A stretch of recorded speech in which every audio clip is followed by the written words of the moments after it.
Welcome everybody. Thank you for joining me. Today we are going to be talking about the Confederate flag and its meaning because I've had someone on my YouTube channel kind of, blow me up about it. So I've decided that I'm going to try to clear the air and give you guys a little bit of an explanation as to what it means and what it represents. The Confederate flag was dissolved at the end of the Civil War. It is a battle flag. Now I've also looked into it a little deeper, and it has been mostly used for white supremacy, which has caused it to be very popular among the white supremacists in the 20th and 21st centuries.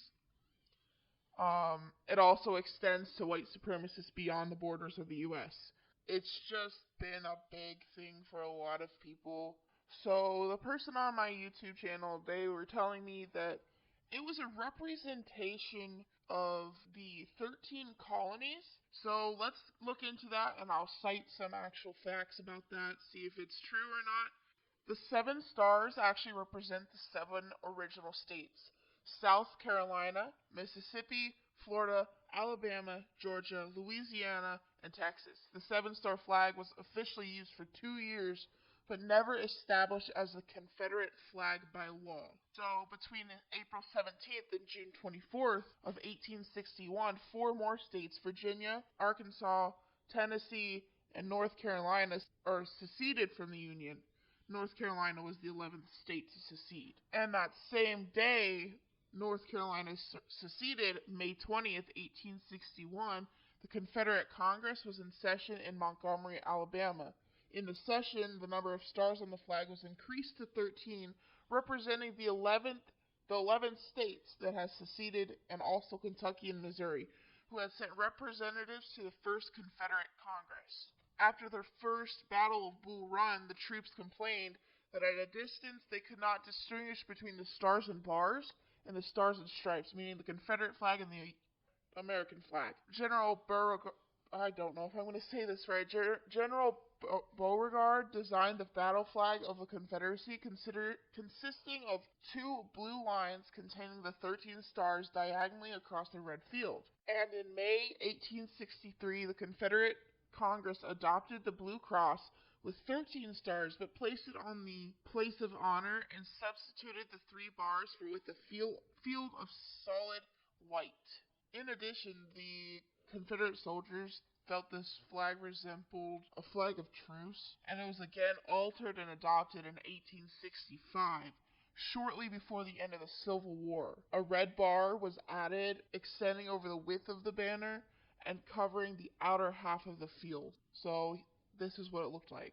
So in a sense, the 13 stars on the Confederate flag have never ever been about the 13 colonies. There's much more history to it.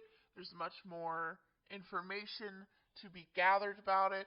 And I feel that people really should educate themselves before going on the internet and just blurting out what they think is right.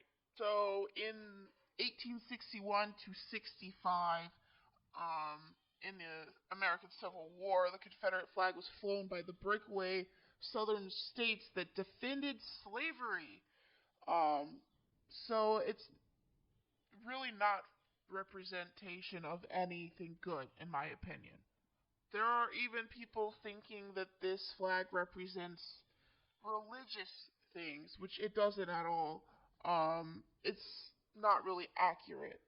Once again, there were 11 Confederate states plus the contested states of Kentucky and Missouri, which the Confederacy claimed as part of their union.